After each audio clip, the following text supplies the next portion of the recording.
আপনি এরকম ব্যবহার করছেন কেন? তাহলে আপনি বুঝিয়ে বলবেন, আপনি কেন চিল্লাচ্ছেন? আপনি আপনি আপনি চিৎকার করছেন কেন?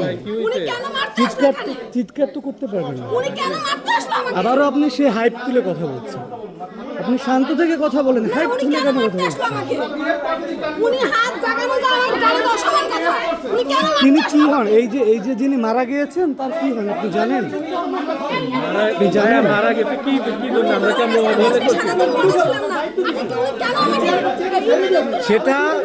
সেটা হচ্ছে, আপনারা যদি এখানে চিল্লাচিল্লি করেন, এখানে যার স্বজন যারা আছেন তারা চিল্লাচিল্লি করতেছেন, এখন আপনারা যদি করেন ওয়েট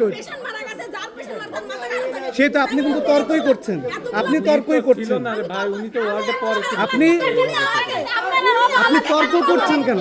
আপনি বুঝুন না করে সে তর্ক করছে কেন? এখনো দেখেন, এই